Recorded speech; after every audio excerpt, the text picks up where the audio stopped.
Allô tout le monde, bienvenue à un nouvel épisode de l'Update. Je me présente, je m'appelle Virginie Lavoie et je suis directrice marketing de Third Bridge. Avant même que je vous parle de l'épisode qu'on a fait aujourd'hui, je tiens à vous rappeler que le podcast est un projet de Third Bridge.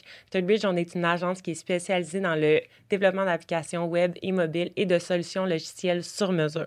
Pour nous, livrer du code de qualité, c'est la base. Là où est-ce qu'on veut vraiment aller se différencier, c'est en livrant des applications qui offrent une expérience utilisateur supérieure. Dans l'épisode d'aujourd'hui, on a reçu Olivier Blais, qui est le co-founder et le CTO de la compagnie MoveAI, qui est une firme service conseil spécialisée dans l'intelligence artificielle et les données.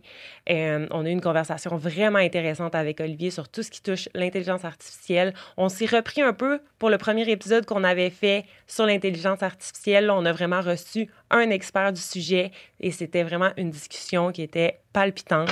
Donc, sans vous en dire plus, je vous laisse là-dessus. Bon épisode!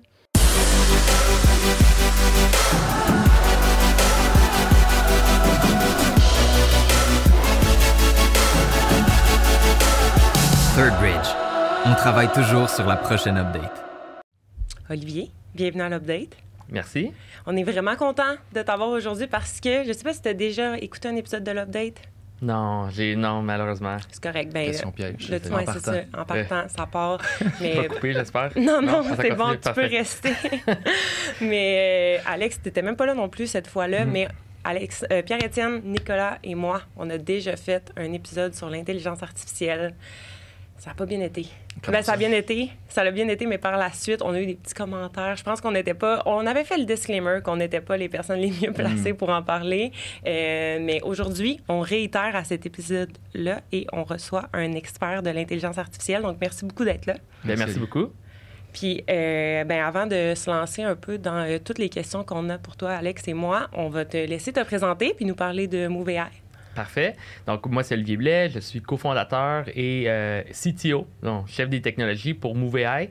MoveAI, on est une compagnie de consultation en intelligence artificielle. Notre but, c'est vraiment de démocratiser l'intelligence artificielle dans les entreprises. On a parti l'entreprise il y a à peu près 6 ans pour une raison, c'est que à Montréal, on est vraiment reconnu pour l'intelligence artificielle, mais d'un point de vue un petit peu plus académique. Il y a Yoshua Bengio, le Mila, Element AI à l'époque. Ils mettaient vraiment Montréal sur la map, puis le Canada sur la map, mais par des technologies qui étaient inventées. Le problème, c'est qu'il y avait vraiment un gap entre les technologies inventées, mais l'utilisation de la technologie dans des entreprises, puis nous autres, on trouvait que c'était un gros problème. Et c'est là qu'on s'est mis à vouloir démocratiser l'intelligence artificielle en entreprise. Donc, comment est-ce qu'on est capable d'utiliser cette belle technologie qui peut vraiment être utile pour régler des problèmes? Et c'est pour ça qu'on a parti MoveAI. Le but, c'est vraiment d'identifier des opportunités, d'aider les entreprises à être un petit peu plus data-driven aussi et ultimement, de pouvoir déployer des solutions d'intelligence artificielle qui règlent des vrais problèmes dans les entreprises. D'un point de vue super tactique, très appliqué. Là. Cool. Puis moi, je me demandais, là, on a parlé de MoveAI, mais on regardait un peu ton LinkedIn, évidemment, avant que tu viennes sur le podcast. Puis je voyais que tu avais un parcours qui a un peu passé du marketing à l'intelligence artificielle. Peux-tu nous parler un peu de ça? Ah oui, j'ai surfé beaucoup. J'ai fait beaucoup de slalom dans différentes carrières, même si je suis quand même jeune. J'ai sorti de l'école en marketing, initialement. Tu as étudié où? J'ai étudié à l'Université de Sherbrooke. OK. Sherby Machine. Sherby aussi, qu'on entend des fois. Donc, j'ai étudié en marketing. Puis par la suite, j'ai commencé à travailler chez Pratt & Whitney Canada en marketing là-bas. Puis j'ai remarqué que finalement, ma partie préférée du marketing, c'était l'exploitation de la donnée. Comment être capable d'utiliser la donnée pour aider à optimiser les stratégies marketing. Et de fil en aiguille, ce que j'ai remarqué, c'est que l'humain, on n'est pas bon pour exploiter la donnée. Donc, on en récolte plein, mais on ne sait pas trop quoi en faire, puis on ne sait pas trop comment l'utiliser, comment la comprendre. Donc là, après ça, j'ai étudié en intelligence d'affaires, comment faire des tableaux de bord, comment faire des analyses.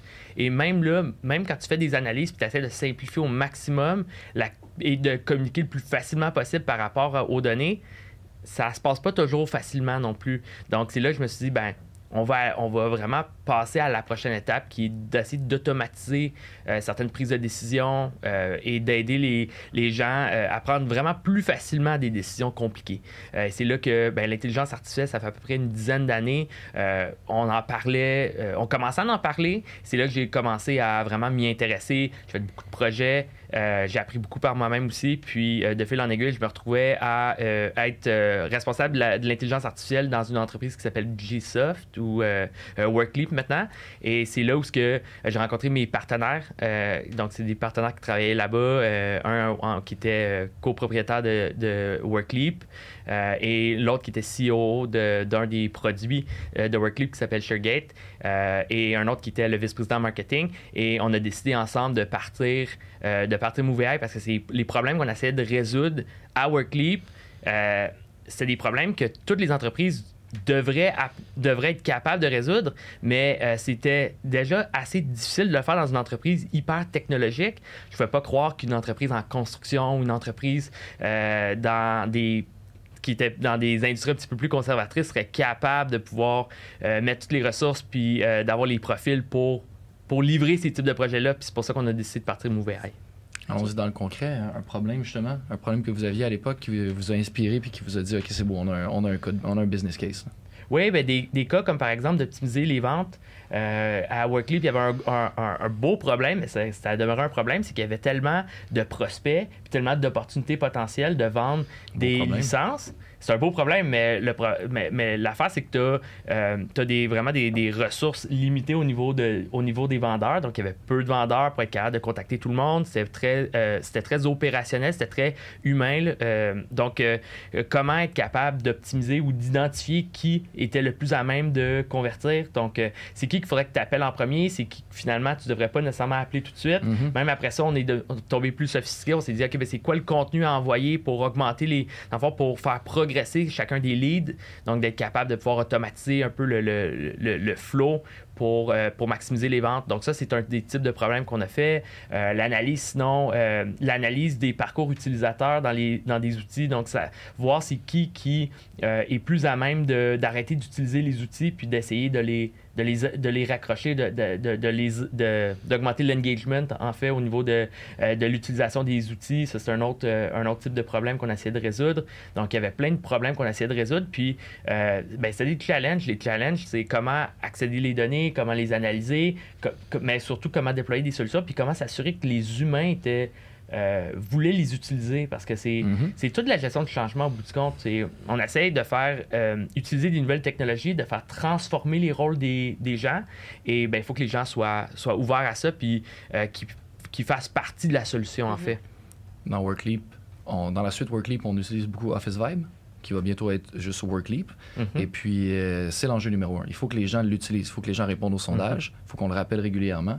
Fait que je comprends très bien d'où ça vient, ce besoin-là. Puis le use case, il faut les ramener avec un message clé au bon moment. Puis, contrairement à le faire de façon générique, mettons, vendredi, telle heure, ça a moins d'impact que de le faire d'une façon un peu plus ciblée, n'est-ce pas? Oui, non, tout à fait.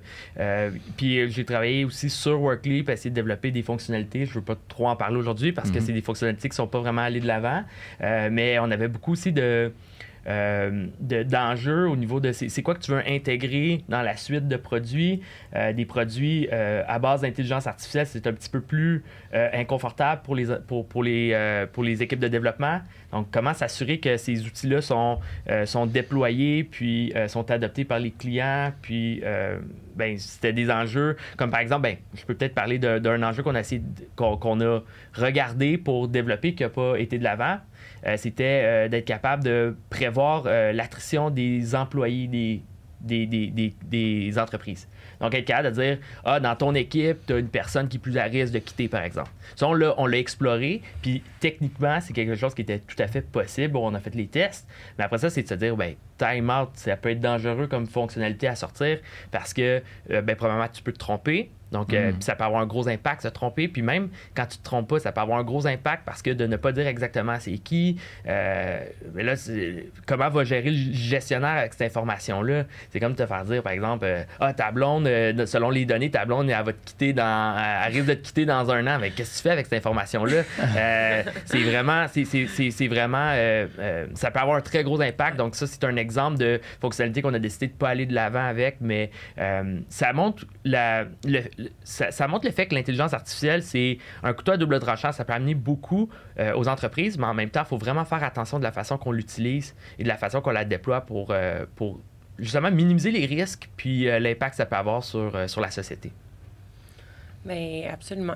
Puis là, si on revient justement à MoveAI puis toute la croissance que vous avez connue depuis 2018, ça a commencé un peu avec WorkLeap, mais là, ensuite de ça s'est décliné dans l'accompagnement des plus grands clients. Je pense entre autres à la STM, à Ricardo, chez Metro. Veux-tu nous en parler un peu? Comment t'en es venu à travailler avec ces compagnies-là? Oui, tout à fait. En fait, au Québec, on a une caractéristique qui est quand même pas que c'est unique, mais la plupart des entreprises au Québec, on est à nos premiers balbutiements avec la technologie. Donc, des fois, quand on parle d'AI, on pense que tout le monde l'utilise, puis que c'est déjà imbriqué, puis que tout est déjà data-driven dans les entreprises. Puis c'est pas vrai.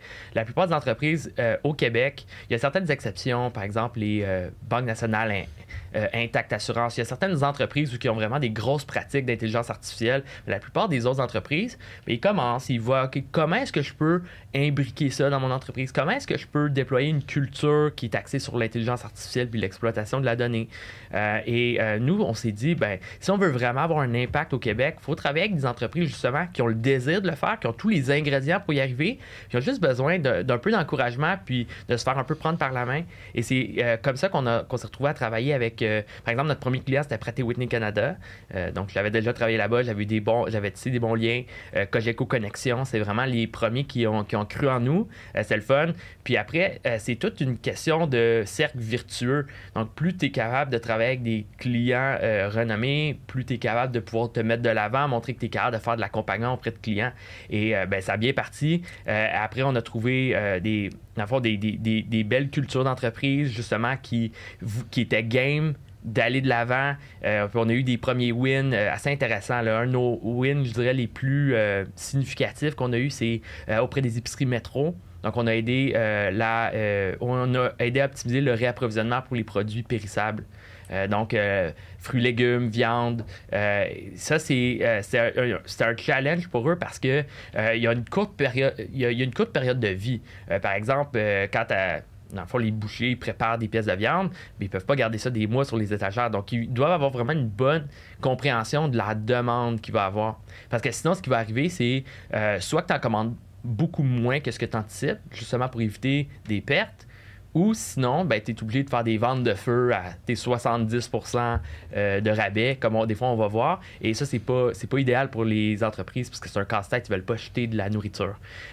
Donc, on a travaillé avec eux, puis on a développé des solutions super intéressantes basées sur la température, basées sur les promotions, basées sur aussi les effets entre les différents produits. Par exemple, tu mets une promotion sur le steak haché maigre, tu risques d'avoir peu de ventes sur le steak haché mi-maigre, par exemple. Okay. Donc, des choses comme ça. Rendu spécialiste en boucherie. Il faut se rendre là. Et c'est vraiment intéressant comment tu es capable d'avoir des liens entre plein de facteurs différents. La température avec le mois de l'année, comme par exemple, cette année, le mois de mai a été exceptionnel en termes de température. Ça veut dire que les épiceries Métro ont probablement vendu beaucoup plus de viande de barbecue. Parce que, dans le fond, tout se portait à faire du barbecue. Alors, nous autres, parce qu'on prenait les prévisions météorologiques, on le voyait, puis on se disait, OK, ça va amener une augmentation de la demande pour les viandes de barbecue, donc une diminution des ventes pour de la viande qui était autre, comme par exemple voyons, excusez-moi, j'ai des blancs. En tout cas, bref, d'autres types de viande. Ça les a vraiment aidés à prendre confiance dans leur processus d'achat. Puis aussi, on a même été capable de pouvoir aider au niveau de la prévision des quels employés devraient être, dans le fond, Donc, la quantité de travail pour les employés. Donc, par exemple, si on pense qu'il va y avoir une augmentation de la boucherie, ben là, c'est d'aller chercher un deuxième boucher, puis dans le fond, pouvoir optimiser les shifts.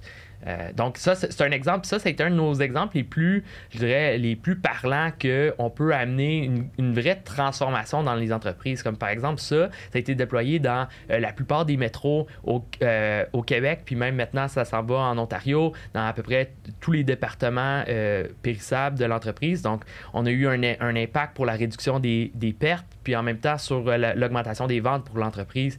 C'est quand même incroyable. Ça a été un super beau succès. Donc, on a commencé à enligner des beaux succès comme ça. Comme tu l'as mentionné, Metro, Ricardo, on a travaillé sur leur engin de recommandation de recettes. Puis en ce moment, ben, c'est l'engin de recommandation que beaucoup de Québécois utilisent pour savoir quoi manger. Et c'est le fun de savoir qu'on a un impact sur ce que les Québécois mangent dans leur vie de tous les jours. Il y a même des gens en France qui nous en parlent de ça parce que c'est utilisé aussi un peu partout dans la francophonie. Bref, anyway, on a vraiment des beaux succès qu'on a réussi à bâtir, mais c'est tout basé sur un peu ce qu'on a parlé au départ. Donc, comment s'assurer qu'on identifie les bons problèmes et qu'on travaille avec les utilisateurs pour que ça soit vraiment utile puis utilisé dans les entreprises. Oui, très bien dit. C'est un impact d'affaires, évidemment, tu l'as nommé. C'est un impact social aussi parce que les gens vont mieux manger, vont cuisiner plus grâce à ce que vous avez accompli. Fait que premièrement, félicitations. Deuxièmement, petite question technique, dis-moi. La météo, on le sait, là, elle a 2 semaines qu'elle est capable de le prédire à peu près comme il faut. Après ça, c'est pas mal fini. Mm-hmm. Vous avez réalisé une espèce d'intégration avec l'API Météo Média pour aller chercher la donnée. Puis après ça, vous intégrez au POS. Puis après ça, il y a comme plein de sources de données pour bâtir l'intelligence dont tu parles. Comment ça a fonctionné? Si on peut prendre une petite parenthèse technique. Oui, ben OK. Au pire, tu la coupes au montage, c'est trop technique. Non, je suis vraiment curieuse aussi. Donc, oui, on s'intègre. C'est pas Météo Média, mais il existe d'autres solutions du genre. Il y a des API qui sont disponibles. Donc, en fait, ce qui est intéressant avec les épiceries métro, c'est que tous les magasins sont un peu partout au Québec, puis ils vont avoir différentes météos. Mm-hmm. Ça l'amplifie le problème, en fait. C'est chaque magasin, ben, il y a une ville à proximité. Donc, on identifie la ville qui est la plus proche de ce métro-là où on a accès à la météo. Et là, on va pousser la météo. Mais quand je dis la météo, donc c'est autant la météo en temps réel que la prévision météorologique. Mais encore une fois, ici, ce qu'on pense pas, c'est que la météo, c'est super compliqué. Tu as les taux d'humidité, les événements météorologiques, la température. Fait que c'est vraiment beaucoup d'informations. Est-ce que tu vas prendre, par exemple, la vitesse des vents? À un moment donné, c'est de prendre des choix. Là. C'est quoi les différents types de données météorologiques que tu vas utiliser? Donc, il y a beaucoup d'analyse qui est faite pour s'assurer d'utiliser la bonne information. Puis après ça, c'est même dans le futur. Puis comme tu le dis, à un moment donné, il y a une limite. Donc, nous autres, on faisait des prévisions quand même quelques semaines dans le futur. Nice. Vraiment le plus loin dans le futur, c'est sûr que la météo n'existe. On n'y a pas accès. Donc, tu utilises d'autres informations, comme par exemple c'est quoi le mois de l'année, c'est quoi les jours fériés. Les jours fériés, des choses comme ça. Donc, c'est vraiment moins performant, mais plus tu t'approches de la date. Puis ça, c'est comme ça dans tout. Dans le fond, l'intelligence artificielle, c'est que la prévision de demain est beaucoup plus facile que la prédiction dans un mois, par exemple, parce que tu as beaucoup moins d'incertitudes. Donc, là, c'est d'être capable de dire, ben, c'est quoi, vu que j'ai beaucoup d'incertitudes dans quelques semaines, ben, je vais te donner une approximation.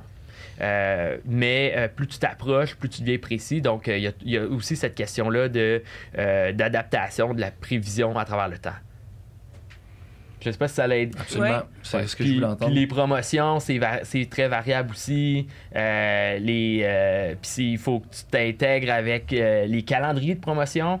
Ils ont un calendrier pour ce qu'ils ont fait des ententes avec leurs fournisseurs, puis c'est à ça que tu fais référence? Non, mais dans le sens, ils ont des processus à l'interne de définition des promotions. Okay. Toutes les entreprises, en fait, quand ils veulent faire des promotions, mais il faut qu'ils rentrent l'information à quelque part. C'est ça aussi, ça m'amène une parenthèse, mais c'est de dire que si tu développes une solution d'intelligence artificielle, tu peux pas juste dire « Ah, moi, je fais ça en isolation. Mm-hmm. » C'est intégré dans les infrastructures de l'entreprise, mais aussi, ça prend des données. Comme par exemple, on va dire qu'on parle de promotion. C'est cool de dire « Ah, je vais mettre des promotions », mais tu vas pas scanner le catalogue de l'entreprise.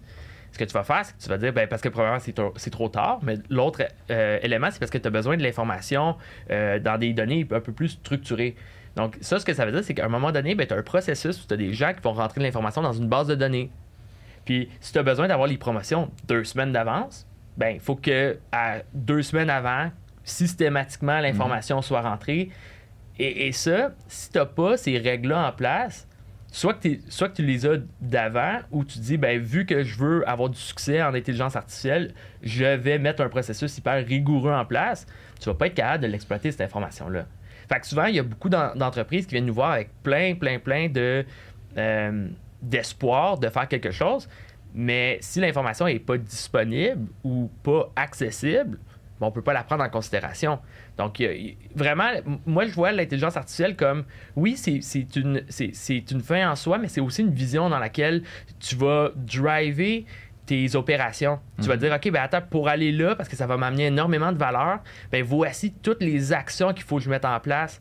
Fait que c'est vraiment supposé améliorer les opérations globales de l'entreprise parce que tu as une vision commune où tous les départements vont travailler ensemble pour y arriver. C'est ça. C'est le thème récurrent, dans le fond.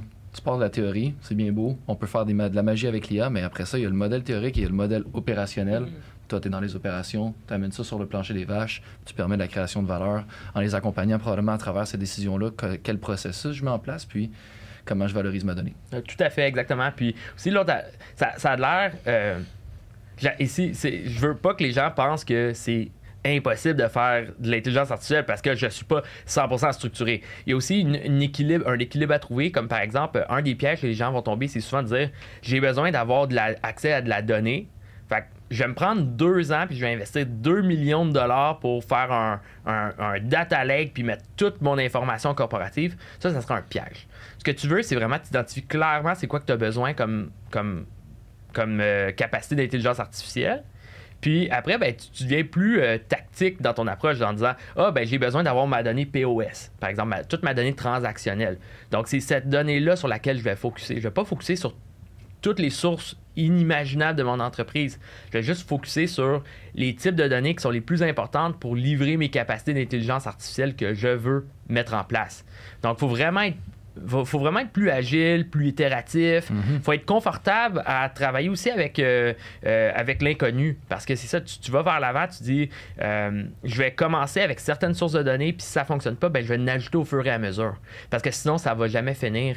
On connaît, nous autres, on a des entreprises, je ne vais pas nommer, mais il y a certaines banques québécoises qui se retrouvent dans le fond, avoir expérimenté, bien en fait, à peu près toutes les grosses entreprises se sont retrouvées à expérimenter, à développer vraiment, comme centraliser toutes leurs données, puis ils investissent tellement là-dedans, mais il n'y a presque aucune valeur. Tu sais, c'est quoi la valeur à dire, j'ai mis 100% de ma donnée dans un data warehouse? Il y a peu de valeur. La valeur, c'est dans l'exploitation de ça.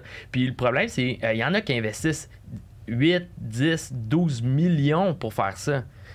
Puis ça prend des années. Mais si tu as investi des années, 8, 10, 12 millions, sans retirer aucun bénéfice, c'est sûr que les gens vont perdre patience. Puis à un moment donné, il y en a qui coupent qui coupent ces initiatives-là à mi-chemin. Ils ont vraiment perdu plein d'argent parce que ça ne servait pas à grand-chose sans avoir eu la vision au départ puis la capacité incrémentale de le mettre en place au fur et à mesure. Tu prêches à des convertis. Tu es en train d'écrire un modèle cascade, right? Ce contre quoi on s'est battu tout ce temps, puis la pertinence de l'agile dans le milieu, c'est vrai dans ton expertise, dans la nôtre aussi. L'enjeu, c'est ça. Tu as un très beau besoin, un très beau cas de figure, mais comment je fais pour te créer de la valeur le plus rapidement possible? Dans notre cas, on essaie de s'en tenir à 3 mois. Là. C'est probablement le plus rapide qu'on est capable de livrer une preuve de concept. Mais en effet, j'aime ton approche. Vous avez toute cette donnée, mais commençons par les fruits les plus mûrs, right? Puis on va créer de la valeur au fur et à mesure. Oui, exactement. Ouais. On est aussi des gros fans de mode agile. Puis dans le domaine de l'intelligence artificielle, il a fallu qu'on se batte au départ. Parce que. C'était encore cascade, mettons? Non, c'était un peu différent.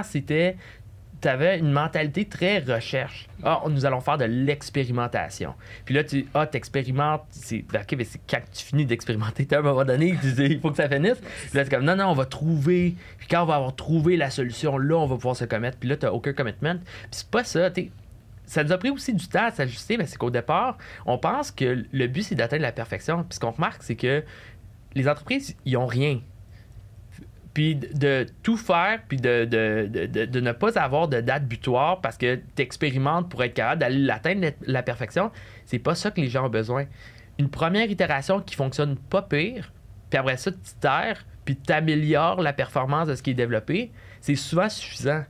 Et le plus gros défi, c'est même pas techniquement, c'est l'humain. C'est d'être capable de pouvoir l'intégrer dans le développement des solutions, de pouvoir l'intégrer dans la validation de la solution, de s'assurer que la solution est designée pour l'humain qui va l'utiliser par la suite. C'est ça qui est le plus complexe. Tu peux pas dire... Il y en a plein de solutions d'AI que...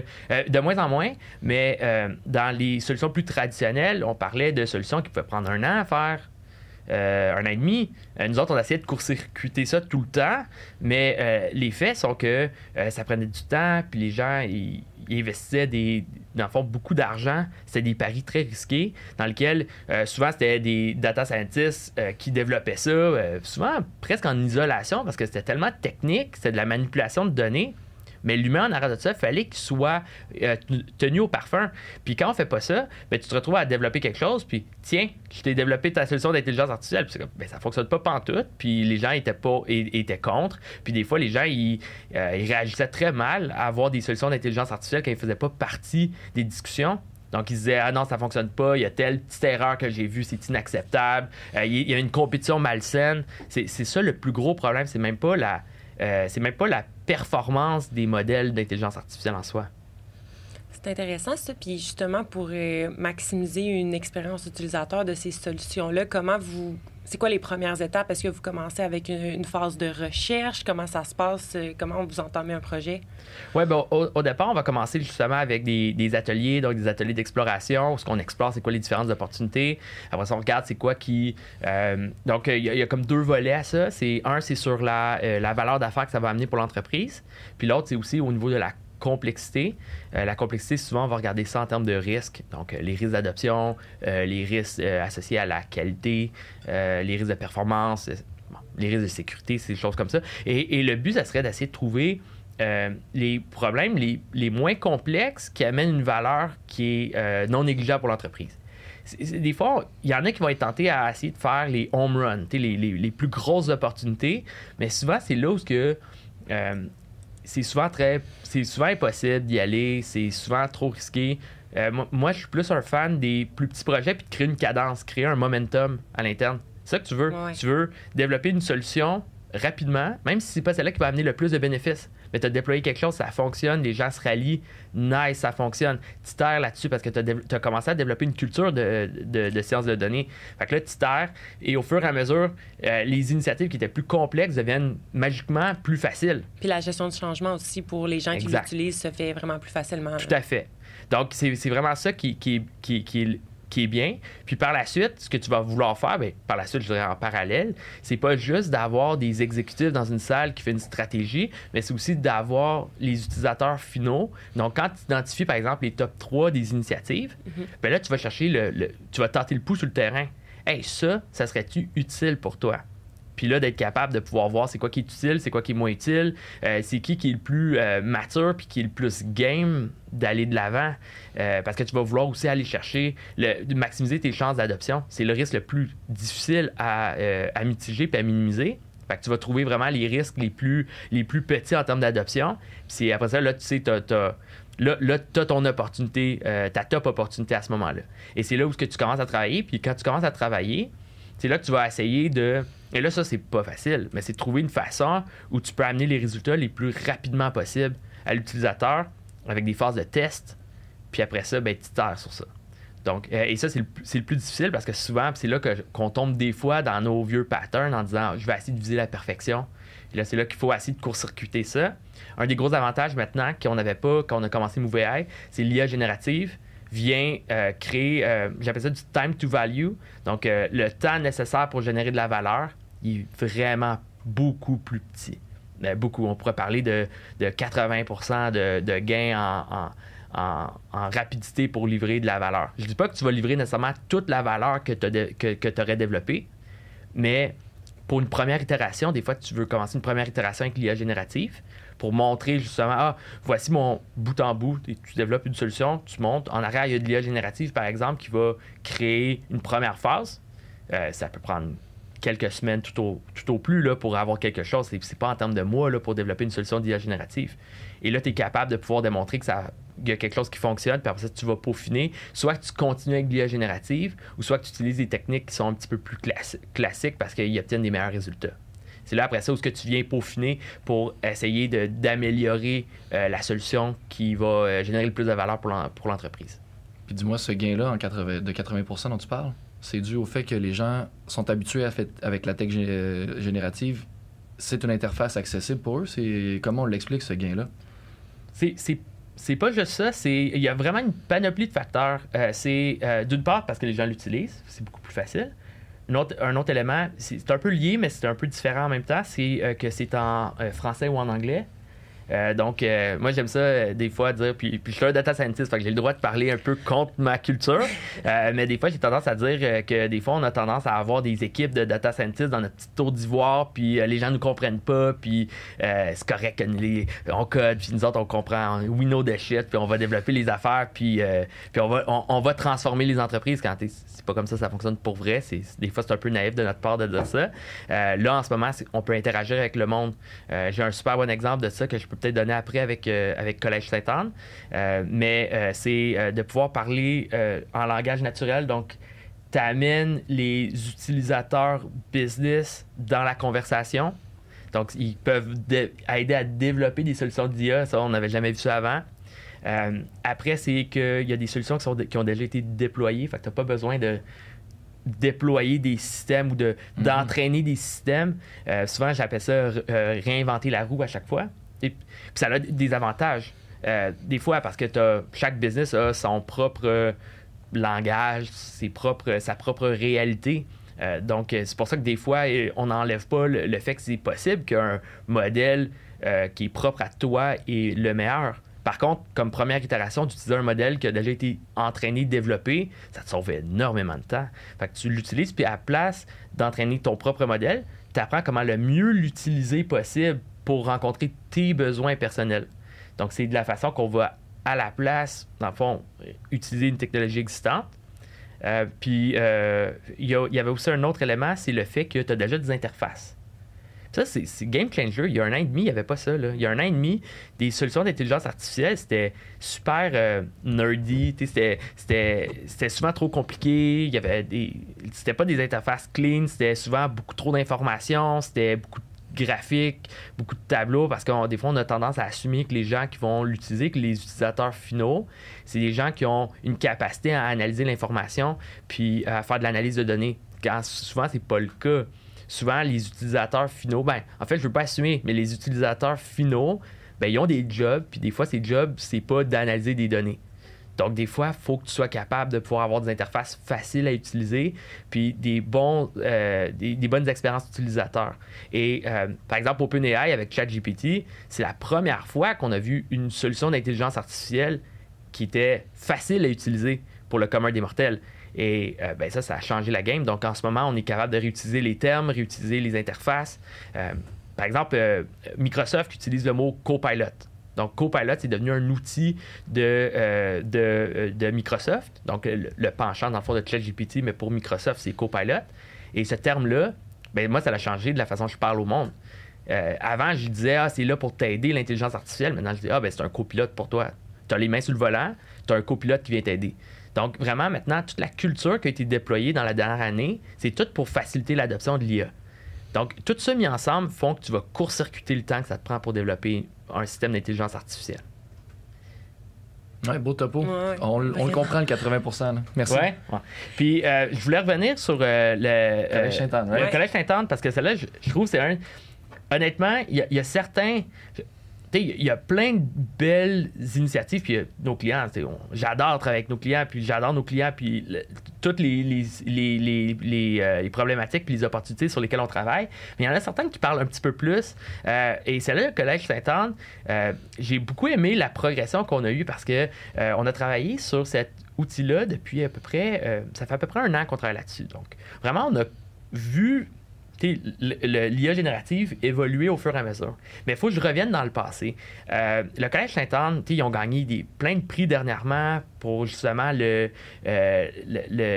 l'innovation, puis ils sont à l'avant-garde. Là. C'est le collège privé qui était dans la presse dernièrement. Exactement, ils ont gagné le Mercuriade. Ils ont gagné pour PME de l'année. Puis c'est rare de penser qu'une école peut devenir PME de l'année. C'est tellement impressionnant ce qu'ils ont monté. Et ça, avant même qu'ils gagnent ça, dans le fond, ils travaillaient avec nous. Puis même avant qu'ils travaillaient avec nous, ça fait à peu près 2 ans qu'ils nous contactaient pour qu'on développe une solution d'aide à la correction de production écrite. Il y a 2 ans. Puis même ça, c'était à l'époque. Ça veut dire ça fait 3 ans qu'ils nous contactaient.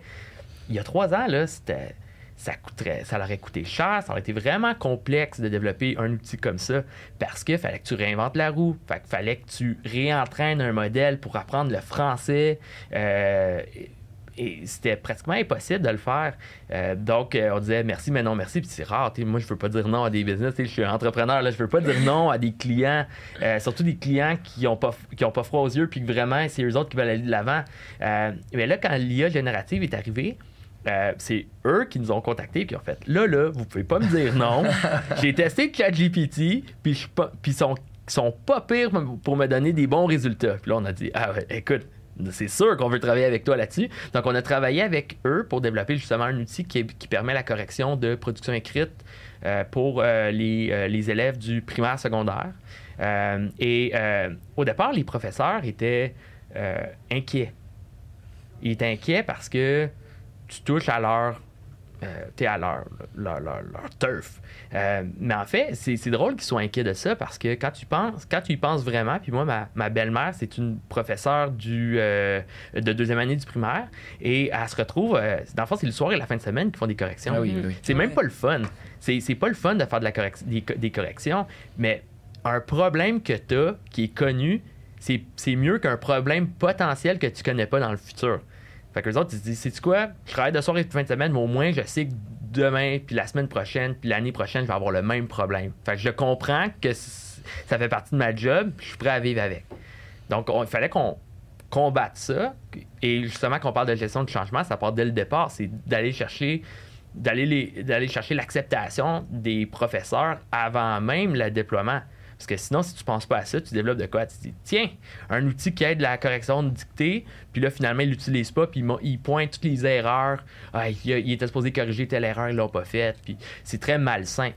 À la place, qu'est-ce qu'on a fait? Puis ça, c'était un des gros avantages de l'IA générative. On a fait comme, hey, les professeurs, vous êtes les meilleurs vous êtes les meilleurs pour nous aider à développer une solution qui est performante. Pourquoi vous ne nous aidez pas? Puis là, ils nous ont donné des exemples d'erreurs de correction. C'est quoi le processus que vous utilisez? Puis là, on a créé essentiellement des prompts. Donc, on a créé toutes les instructions qu'on utilise dans l'IA générative pour créer, dans le fond, une réplication de leur processus de correction.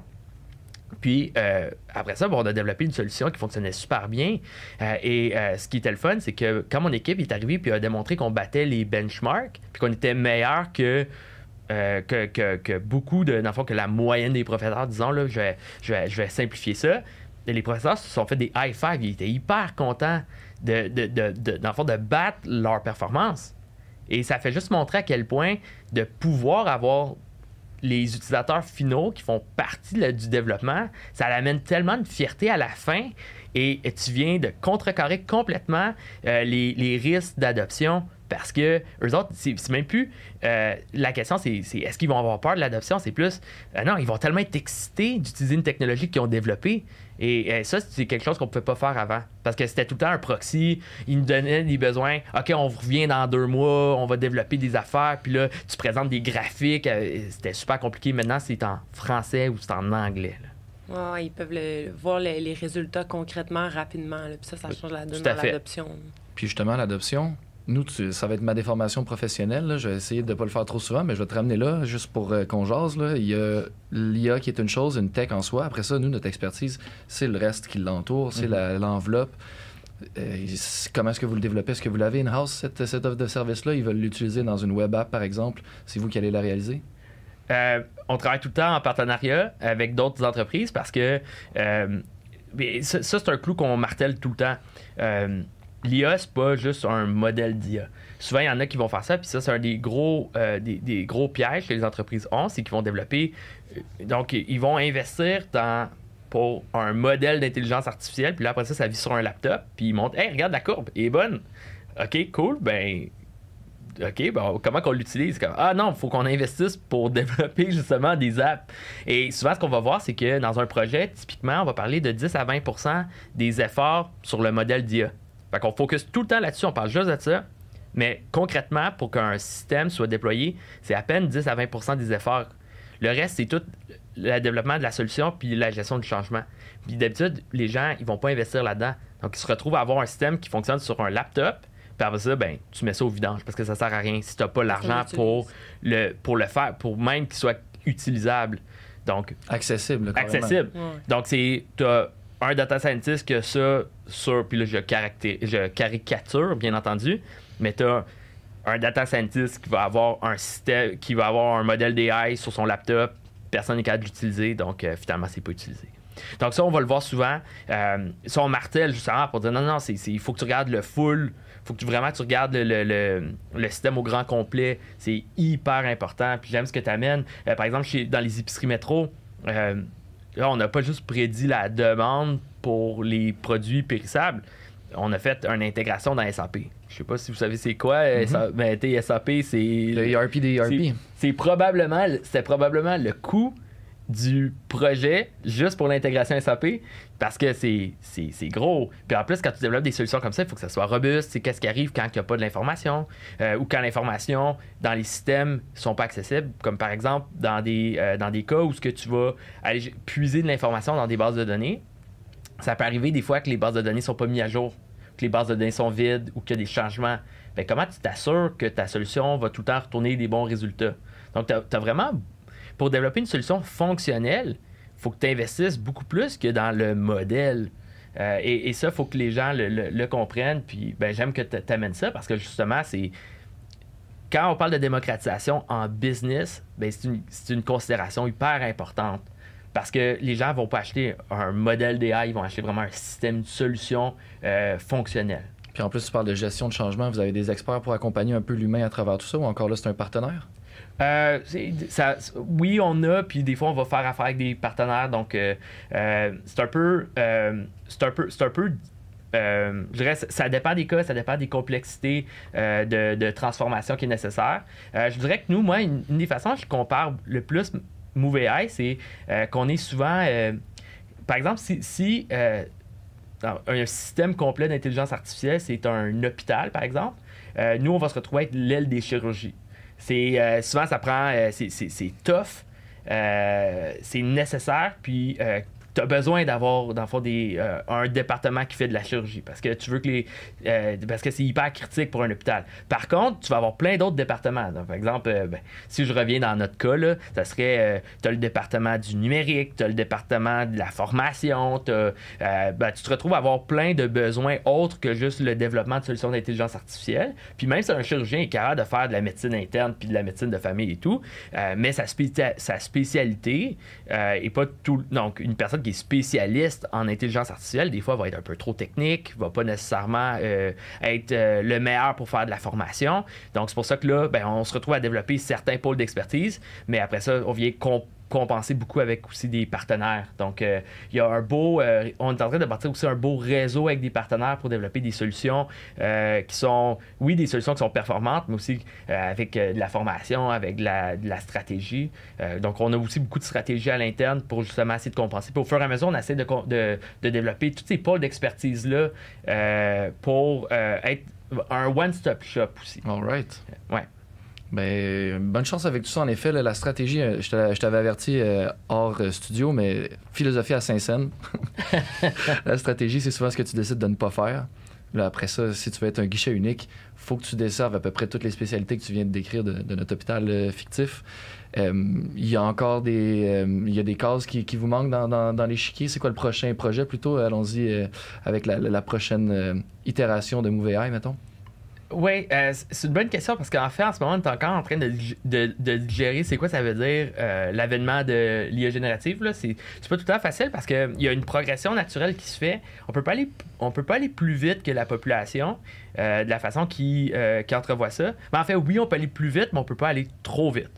Donc, présentement, ce qu'on fait, c'est qu'on se retrouve, par exemple, je dirais qu'on est dans les top entreprises pour développer des solutions entreprises qui utilisent de l'IA générative. Donc vraiment, c'est comment est-ce que tu peux utiliser ces modèles-là, ces approches-là pour développer des solutions prédictives, pour utiliser des solutions utiles pour les entreprises, comme ce que j'ai donné comme exemple avec le Collège Sainte-Anne, mais on le fait dans des entreprises, par exemple, pour la création de propositions dans le domaine des ventes.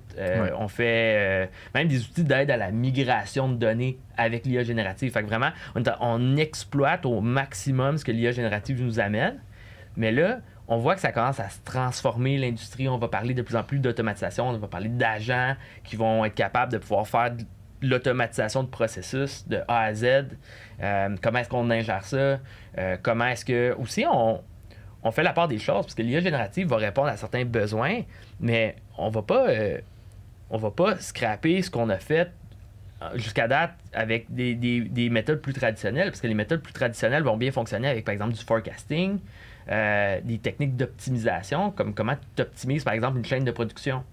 Alors, tu n'utilises pas de l'IA générative, mais par exemple, l'IA générative va être utilisée pour certains bouts, comme par exemple pour créer des recommandations pour l'humain. On est encore dans l'interface. Là. On jase avec l'IA générative, mais c'est un autre modèle qui roule en arrière pour nous fournir l'info. Exactement. Donc, les solutions en ce moment sont en train d'évoluer. Donc, on va se retrouver à avoir des composantes plus traditionnelles. On va avoir des composantes d'IA générative. On va avoir des composantes d'agents qui vont automatiser des processus. On va avoir encore de l'exploitation de données, donc du BI. On va avoir vraiment plein de composantes. Donc, c'est complexe parce que là, ce qu'on se retrouve à avoir, c'est en fait, on se retrouve à avoir les solutions traditionnelles. On va se retrouver à avoir, oui, des cas purs d'IA générative. On va se retrouver à avoir des solutions qui sont super sophistiquées, qui ont à peu près toutes les composantes ensemble. Donc, c'est complexe. Donc, on est en train de revoir comment est-ce qu'on peut faire tout amarrer ça, dans le fond, dans une offre de service qui est compréhensible. Mm-hmm. Fait que ça, c'est d'une part. Mais par contre, ce qui est indéniable, c'est qu'il y a une pression sur les entreprises comme la nôtre. Donc, les gens, maintenant, ils vont s'attendre à avoir des solutions qui sont plus, qui vont répondre à leurs besoins plus rapidement. Ils s'attendent que ça va coûter moins cher. Ils vont s'attendre à avoir moins de problèmes d'adoption. Donc, maintenant, les attentes sont dans le tapis et ça met de la pression sur nos opérations, ce qui est positif. C'est super. C'est plus difficile pour nous. C'est positif pour les clients. Puis, c'est un défi qu'on veut prendre. Il y en a qui vont... Puis, il y a encore du monde qui vont faire comme si de rien n'était, puis qui vont dire non, l'IA générative, tu n'as pas besoin de ça. Puis, qui vont surfer sur les faits que, oui, dans certains cas, l'IA générative peut amener des problèmes de sécurité de l'information, chose qui est faux quand tu utilises les bons systèmes, en fait. Mais ils vont surfer sur la peur pour justifier leur modèle d'affaires et leur incapacité de vouloir s'adapter. Fait que ça, il va tout le temps en avoir, là, mais il y en a dans toutes les industries. Oui. Donc, nous, on veut s'adapter et on s'est adapté, mais l'adaptation se poursuit.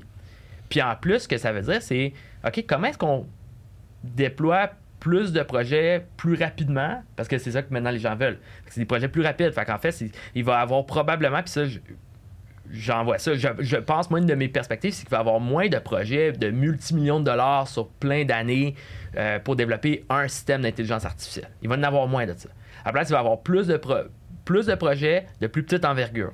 Donc, ça change un peu de la façon dont on travaille. En plus de ça, il va falloir accompagner davantage les utilisateurs. Donc, on va se dire, sais-tu quoi?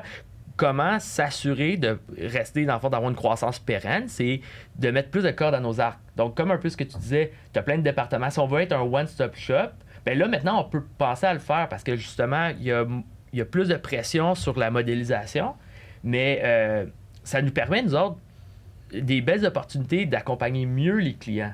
Comment est-ce que le client veut se faire accompagner? C'est moins un challenge technique, c'est plus un challenge au niveau de la transformation d'entreprise. Puis ça, on le comprend, puis les clients sont contents qu'on le comprenne. C'est un enjeu entrepreneurial, right? On veut offrir un service, on sait qu'on veut de la meilleure qualité possible, mais il faut qu'il soit bien perçu par le client. Puis il faut que le client ait une expérience agréable tout au long de son moment qu'il va nous accorder. Puis tu le décrivais tantôt, tour de Babel, puis les gens qui travaillent un peu en silo, en se pensant bon, puis en se donnant des claques dans le dos entre scientifiques. On avait ça aussi en ingénierie logicielle il n'y a pas longtemps, puis il y a des clients qui nous arrivent avec une expérience complètement, une perspective très négative de la profession. Fait que ce que tu décris, j'ai l'impression que, de façon générale, une entreprise de service devrait s'assurer d'avoir une expérience client qui est top, et le service qui vient avec aussi, évidemment, mais à ne pas négliger. Tout à fait. Puis aussi, juste mentionner, c'est que...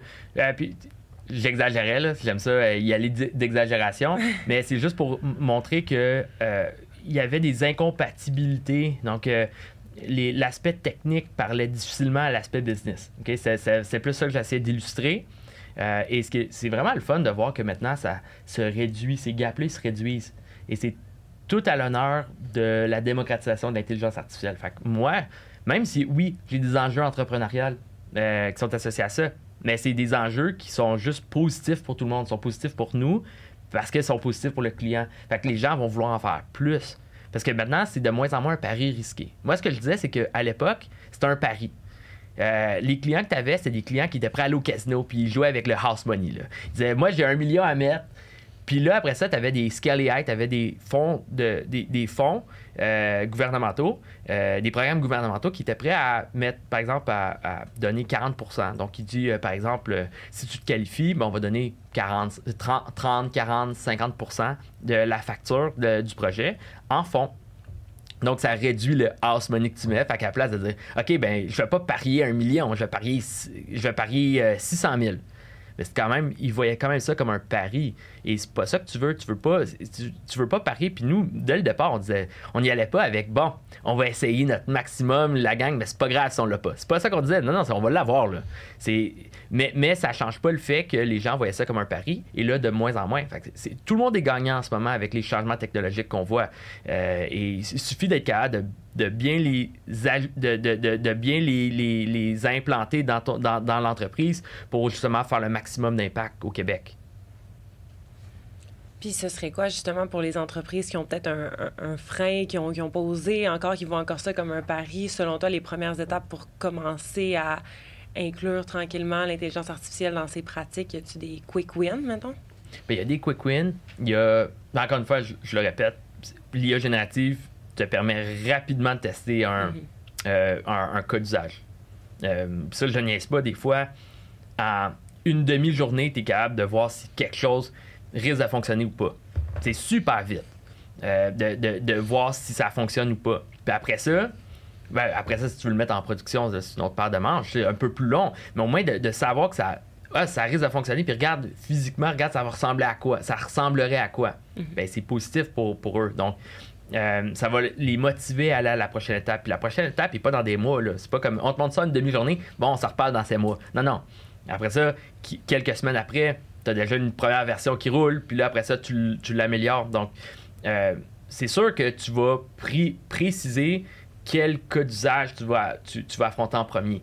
Donc, tu vas, clairement, si tu as des solutions ou tu as des problèmes qui vont demander un petit peu plus de travail, c'est peut-être pas celui-là que tu vas mettre de l'avant. Tu vas mettre de l'avant le use case que tu peux démontrer très vite et livrer très vite avec peu de risques. Donc, ça part par l'identification des besoins, bien entendu, mais après ça, avec vraiment une sélection chirurgicale. Là. Tu trouves vraiment le use case le plus précis qui va te permettre de créer ton momentum à l'interne, puis l'appétit pour aller plus loin. Moi, j'appelle ça, c'est un peu comme aller au gym. Personne ne veut aller au gym au départ, mais tu te fais dire, hey, vas-y, tu vas aimer ça. C'est comme, hey, non, je veux pas y aller. Puis là, tu prends ton abonnement, puis là, tu y vas pas. Puis là, tu reprends ton abonnement une autre année, tu y vas pas. Puis là, à un moment donné, tu te fais convaincre d'y aller, là. Ben après ça, tu y vas, puis si tu y vas 1 fois, 2 fois, après ça, les chances sont que tu vas tout le temps vouloir y aller. Puis en fait, c'est ton appétit, justement, tu vois les opportunités au fur et à mesure. Au départ, ça peut être vraiment compliqué de voir les opportunités de faire des améliorations dans ton entreprise avec l'IA. Mais quand tu as commencé à le vivre, là, tu es, hey, j'aurais pu faire ça. Là, tu viens greffer des nouvelles fonctionnalités à ton outil parce que tu vois plein d'autres opportunités. À un moment donné, tu as un éveil qui se fait. Puis, on le voit, nous autres, il y a plein de gens qu'au départ, ils ne savaient pas trop quoi faire. Puis en ce moment, c'est les plus grands fervents de l'intelligence artificielle parce qu'ils sont allés au gym. Puis parce qu'ils ont envie d'y retourner. Puis ils ont vu des gains rapidement, puis ils voulaient plus de gains après. Exact. Les fameux gains. Les gains. On n'en a pas parlé, mais là, je vois le temps avancer, puis je veux absolument qu'on en parle. La STM, tu parles de justement, vous avez fait un projet avec la STM, puis un ou plusieurs projets, là, tu vas pouvoir nous en dire plus. Mais tantôt, tu parlais, on est capable, avec le Collège Saint-Anne, vous avez été capable de tester avec les utilisateurs finaux rapidement, mais là, on parle, est-ce que pour la STM, c'était vraiment plus à l'interne, les solutions que vous avez faites, ou c'était vraiment quelque chose qui avait des répercussions sur les millions d'utilisateurs du réseau STM?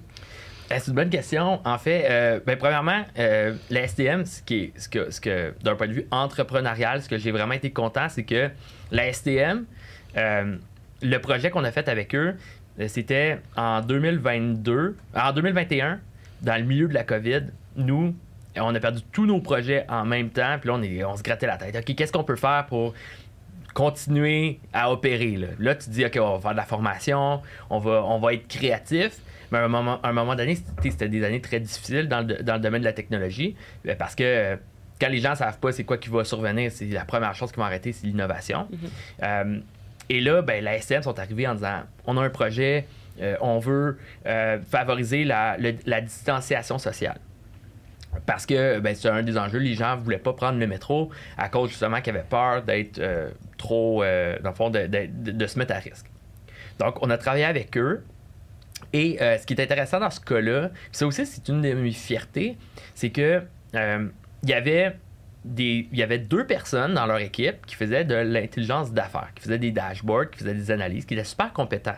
Notre mandat, c'était de les accompagner pour qu'ils soient autonomes. Et dans le but quand on démocratise l'intelligence artificielle, moi, personnellement, ce qui me fait le plus triper, c'est de rendre du monde autonome. Ça montre à quel point tu es capable de les amener à un autre niveau. Fait que c'est pas juste...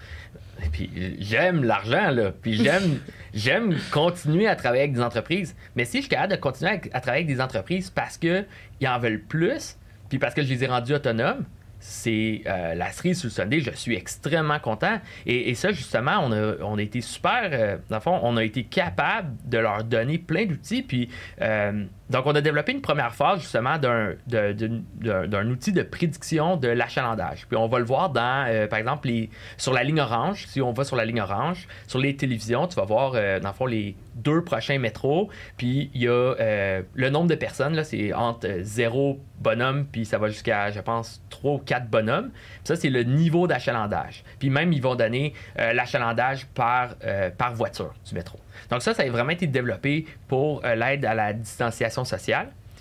Donc vraiment, on a développé, c'était le premier système d'intelligence artificielle de la STM et on a travaillé là-dessus, on les a aidés à déployer ce système-là de A à Z, on s'est retrouvés à interagir. C'est la première fois qu'on déployait de la solution dans une télévision. Souvent, tu dis une application web ou un dashboard ou SAP, là, c'est dans une télé. Fait qu'on parlait avec l'équipe en charge de la télévision. C'était quand même spécial.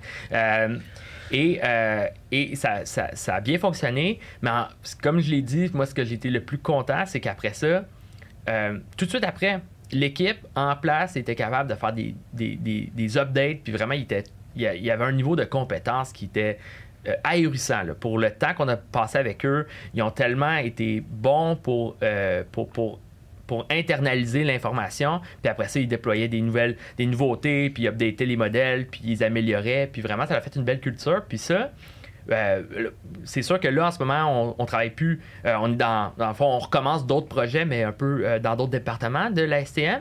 Mais quand, dans le fond, cette prévision-là de la demande ou de l'achalandage dans les métros, ce qui est le fun avec ça, c'est que cette information-là, non seulement elle peut être communiquée, mais aussi elle peut donner une fondation. Parce que si tu dis, par exemple, moi, mon objectif, c'est d'optimiser mes parcours, mais est-ce que je devrais offrir plus de transports en commun? Est-ce que je devrais avoir des autobus de plus? Est-ce que je devrais avoir une deuxième voiture? Est-ce que je suis obligé de passer aussi fréquemment? Ben, on est capable de prévoir justement quelques heures, quelques jours en avance. Ça va être quoi l'achalandage anticipé? Donc, tu es capable de pouvoir updater toutes tes décisions autour de la fréquence puis le nombre d'options de transport en commun. Donc, et c'est là qu'on va devoir aller en tant que société.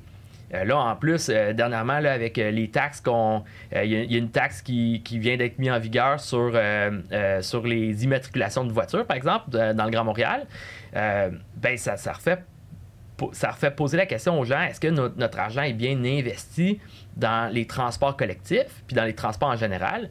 Ben, le secret se retrouve dans l'optimisation du transport. Comment s'assurer que le transport est là pour supporter le citoyen qui a besoin de se transporter du point A au point B? Et ça, ben, la donnée peut être utile parce qu'on sait, nous autres, c'est le nombre de personnes qui veulent aller du point A au point B et de temps. Donc, on va s'assurer que les options sont là pour les desservir. Et en ce moment, ce qu'on a fait, oui, c'est des beaux petits bonhommes dans un tableau, dans une télévision, mais au bout du compte, ça crée une intelligence sur laquelle ils peuvent se baser pour prendre plein d'autres décisions. Faisons le parcours. Allons-y concrètement. Je suis un utilisateur justement du métro. Je vais arriver devant la télé, ça va m'afficher ton métro est là dans 2 minutes. Puis, wagon 1, il est plein. Wagon 2, je te le conseille. Wagon 3, à moitié. C'est un peu ça. Pour l'instant, oui, c'est l'utilisation. Exactement. Donc, ce que l'utilisateur va voir, puis après ça, c'est là que je dis, bien, il y a le penchant où les preneurs de décision à la STM ils ont aussi accès à cette information-là pour prendre des décisions plus éclairées sur d'autres choses. Mais en ce moment, de la façon dont ça fonctionne, c'est que tu as deux modes de fonctionnement. Tu as le mode de fonctionnement sur l'application mobile. Donc, il y a une application, c'est un site web mobile où tu vas être capable de voir ça. Donc, c'est quoi l'achalandage dans les métros. Sinon, ben, quand tu es au métro, dans le fond, dans la station de métro, tu vas voir justement pour les 2 prochains métros, ça va être quoi l'achalandage prévu. Puis, ça peut paraître anodin. Prévoir l'achalandage, c'est facile, j'ai juste à regarder le nombre de personnes qui sont dans le métro. Mais en fait, quand tu es à Berry-UQAM, par exemple, tu vas avoir plein de personnes qui vont sortir, plein de personnes qui vont rentrer. Est-ce que tu as plus de personnes qui sortent que de personnes qui rentrent ou c'est l'inverse? C'est quand même pas facile. Par ça, c'est une question de direction parce que t'en as qui vont aller d'un bord. Comme par exemple, le meilleur exemple que je peux donner, c'est que pendant la COVID, tu avais, je pense, c'était 10% de l'achalandage typique du métro. Donc, tu n'avais presque plus personne. Par contre, dans le chiffre de 7h AM, dans le coin de Champ-de-Mars, c'était plein à craquer. Pourquoi? Parce que tu avais plein de travailleurs saisonniers, par exemple. Tu avais plein d'infirmiers, infirmières. Tu avais même des patients qui allaient à l'hôpital. Donc, c'était plein. Donc, les variations d'achalandage, c'est ça qui était le plus difficile. Donc, d'être capable de capter ces variations d'achalandage pour savoir que, c'est quoi, à ce moment-là, parce que on le voit typiquement basé sur l'expérience, puis aussi basé sur la performance des métros. Donc, il y a des métros, des fois, qui vont arrêter. Donc, quand il y a une panne, par exemple, bien, il va y avoir un afflux d'achalandage. Donc, parce qu'on anticipe, parce qu'on voit qu'il y aura une panne ou parce qu'on regarde les patterns et d'habitude, il va y avoir plus de monde qui rentre dans le métro que de monde qui sort, ben là, il va y avoir beaucoup plus de monde. Donc, c'est ça qu'on est capable de capter, puis on est capable de le capter longtemps d'avance. Donc, cette information-là, après ça, on est capable de faire plein de choses avec. On est capable de regarder aussi en ligne. Donc, pendant la COVID, par exemple, il y a plusieurs personnes qui pouvaient s'y référer pour savoir s'il était confortable de prendre le métro ou pas et dans quelle voiture aller. Et aussi, dans le fond, en ce moment, ça peut être utilisé pour les gens parce qu'il y en a, puis des fois, on y réfléchit pas, mais il y en a qui sont, par exemple, qui ont des problèmes de santé, puis qui sont immunosupprimés, par exemple, puis ils ont quand même besoin d'aller à l'hôpital, par exemple, ben, ils peuvent utiliser quand même le métro, puis ils peuvent se référer sur des statistiques comme ça pour se réconforter, mais aussi pour s'assurer, dans le fond, de maximiser sa sécurité. Mm-hmm. Donc, c'est quand même un outil qui est pratique. Et c'est un outil sur lequel, je le répète, mais à l'interne, ils peuvent utiliser aussi à plein d'autres sources. Oui, là, je suis tombé dans le cas très précis parce que c'était ma curiosité, mais là, j'aime aussi un autre thème récurrent qui revient. Il y a souvent un impact social dans tes interventions, dans vos interventions de MoveAI. Je veux juste le saluer, je trouve ça très cool. Ça motive beaucoup aussi, j'imagine, ton équipe à travailler sur ces projets-là. On essaie d'avoir le plus d'impact social, puis c'est sûr que des fois, il va y avoir des use cases qui sont... Veux pas, les entreprises ont aussi des besoins d'entreprise, puis on le salue aussi, c'est super important, puis d'être capable de pouvoir aider les entreprises à être plus performantes, surtout qu'on focus beaucoup sur le Québec. Nous, c'est important que que les entreprises québécoises et canadiennes là, sont capables de se sortir du lot, d'être plus compétitifs. Fait que ça aussi, on trouve ça important. Mais la petite fibre sociale est importante. On travaille beaucoup dans le domaine de l'éducation. Par exemple, on travaille aussi beaucoup avec Alloprof. Alloprof et nous, on est très proches, donc pour aider les élèves du primaire secondaire dans leurs devoirs, dans le fond. On se retrouve à faire plusieurs projets avec eux dans le domaine justement alimentaire pour éviter le gaspillage, donc les pertes alimentaires. Donc oui, c'est quelque chose qui est important pour nous. Puis si on est capable de pouvoir faire, oui, avoir plus de mandats, puis oui, être profitable, puis faire des revenus, ça, c'est important pour nous. Mais en même temps, si on est capable de pouvoir augmenter la démocratisation de l'intelligence artificielle et de faire une différence, écoute, c'est bingo, là, on est super content. Cool.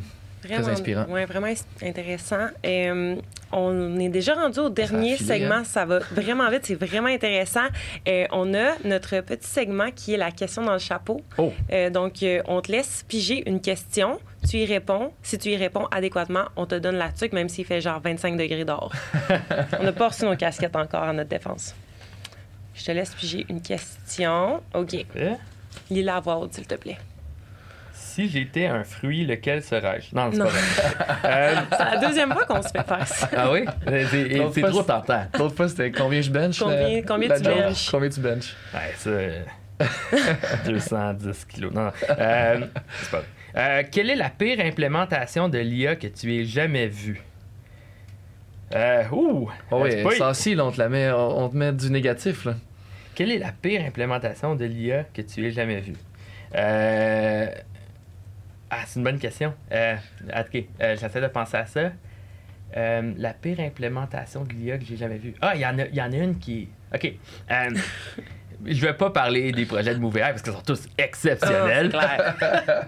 Non, tout le temps des enjeux. Comme je l'ai dit, la difficulté, c'est l'adoption. Puis l'adoption, dans tous les projets, tu penses que c'est facile. Tu penses que tu as tout fait pour l'adoption, puis c'est sûr que t'en manques. Là. Ouais. Donc, on a des enjeux. Donc, premièrement, j'aimerais juste le dire en toute transparence. Mais une des pires implémentations de l'IA que j'ai vues, c'est une fausse croyance que les gens ont des fois, c'est que l'IA, c'est auto-apprenant. Donc, ça l'apprend par soi-même. En fait, il y a déjà eu des tentatives d'IA pour auto-apprendre. Ça fait à peu près 5-6 ans. Microsoft, Google, ils l'ont tous déjà essayé. Donc, j'explique un peu ce que je veux dire. Un système d'intelligence artificielle, même ChatGPT, il est entraîné, mais il y a tout le temps une version qui est déployée. Par exemple, cette version-là a été déployée le 12 février 2021. Puis là, des fois, ça va, dans le fond, se mettre à jour, mais ça se met pas tout le temps à jour de façon automatisée. Enfin, ça, c'est important de savoir. Ça veut dire que si j'écris quelque chose dans ChatGPT puis je le réessaye, il n'aura pas appris ce que tu as écrit il y a plus longtemps. Donc, c'est pas auto-apprenant. Mais il y a des gens qui ont essayé de rendre l'IA auto-apprenante en disant on va juste l'entraîner en continu. Mais d'habitude, il y a beaucoup de validation qui est nécessaire. Puis ça, on n'a pas parlé beaucoup aujourd'hui. Moi, dans mon rôle des normisos, donc je suis président du Comité canadien des normisos pour l'intelligence artificielle. C'est important d'avoir des systèmes de bonne qualité. Puis un des challenges, c'est justement que ça soit robuste, que ça soit stable et que ça soit sécuritaire. Et d'habitude, tu vas avoir une panoplie de tests qui est nécessaire pour dire mon système, oui, il est de bonne qualité, il est bon, on peut aller de l'avant et on peut le déployer pour que les gens l'utilisent. Donc, il y a du monde qui se sont dit c'est quoi, on va faire des essais, on va faire un système qui apprend par lui-même, donc il va juste s'entraîner automatiquement, il va se déployer. Puis Microsoft, il a déployé un chatbot il y a à peu près 5 ans. Et le chatbot, en une journée, il était rendu antisémite.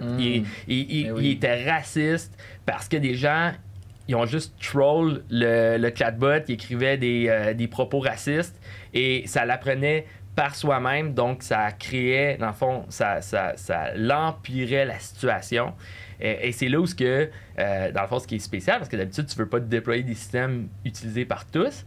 Mais là, c'est là que les compagnies ont vu que ça se faisons attention et c'est là que on parle souvent d'IA responsable, donc, ou de gestion responsable de l'IA. Puis ça, c'est juste un autre problème qui est survenu, mais il y en a plein qui sont survenus. Celle-là, je trouve, c'en est un des pires parce que c'est c'était tellement visible, c'était tellement problématique ce qui était mis de l'avant, puis c'était utilisé par le commun des mortels. Là. C'est même pas des tests qu'ils ont fait à l'interne.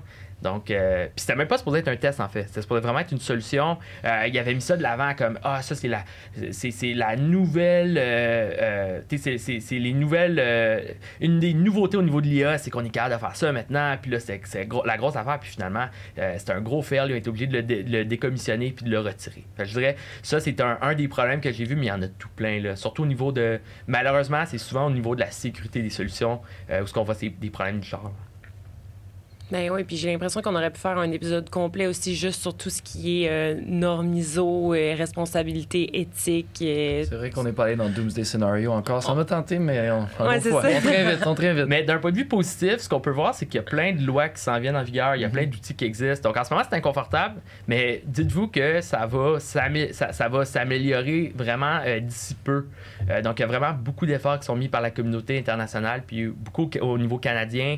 Le Conseil d'innovation du Québec travaille aussi beaucoup là-dessus au niveau québécois. Donc, fingers crossed, on va vraiment avoir des belles améliorations à ce niveau-là. Le moratoire dont on entendait parler dernièrement, il y a Yoshua Bengio qui a signé ça. Est-ce que ça a eu un impact? Tu vois que ça cochait la case que ça voulait cocher? Bien, je te dirais que ça n'a pas nécessairement un impact au niveau... Je pense que le moratoire en tant que tel, tout le monde savait que c'était pas la solution. La solution, c'était « Hey, la gang, il faut passer à l'action. » Et oui, dans le sens qu'on a augmenté la rapidité pour développer des lois. Là, il y a justement le commissariat pour la sécurité des solutions d'intelligence artificielle, je pense que c'est le titre. Mais ça se peut que je me trompe, mais bref, un commissariat sur la sécurité de l'intelligence artificielle. Donc, ça s'en vient. Mais en fait, il y a plein d'autres choses qui s'en venaient déjà. Tu sais, ça fait, par exemple, les normes ISO, où on certifie des solutions d'intelligence artificielle. Donc, c'est vraiment le but. Ça fait depuis 2017 qu'on travaille là-dessus. C'est juste qu'il y a beaucoup de choses qui sont faites behind the scene. Et ça, ben, dans le fond, ça a été déployé en décembre 2023. Donc, en décembre qui vient de passer. Donc, il y a beaucoup de choses qui s'en venaient déjà. Mais Yoshua Bengio et compagnie, ben, ils ont dit, ça va faire le laxisme. Faut y aller, la gang. Puis, ce message-là a été entendu. Par contre, ici, je veux juste m'assurer qu'on ne jette pas le bébé avec l'eau du bain non plus, là, parce que des fois, on a tendance à penser que parce qu'on veut rapidement avoir des lois, ça veut dire que l'IA, c'est non sécuritaire. Puis oui, il y a des applications qui sont non sécuritaires, mais c'est vraiment minime. Là. La plupart du temps, c'est des applications qui sont utiles. Et le problème, c'est juste, assurons-nous qu'on a des bons processus, que les gens qui développent des solutions, ils le développent avec la sécurité en tête, puis avec les bonnes pratiques. Puis ça devrait vraiment, dans la majorité des cas, d'avoir des meilleures pratiques qui sont déployées at large, va rendre l'IA meilleure. Puis au bout du compte, dans le fond, on l'a vu en aéronautique, on l'a vu dans le domaine du nucléaire, dans plein de domaines, il y a des normes. Puis maintenant, on se pose plus de questions. Quand tu vas dans un avion, là, ben, il y en a certains qui ont peur de voler, mais je veux dire, un avion, ça crash pas. Donc, l'IA va devenir simplement responsable à un moment donné par défaut. Pour l'instant, on est obligé de parler d'IA responsable parce qu'on n'a pas encore toutes ces pratiques qui sont mises en place et qui sont rendues des critères de facto. Là. Mm-hmm. C'est un excellent message de fin, je crois. Mais avant qu'on se dise bye officiellement, est-ce que tu aimerais plugger quelque chose? Est-ce qu'on vous suit sur MoveAI? Est-ce qu'on te suit toi? Oui, ben MoveAI, c'est sûr qu'on a tout le temps des belles choses.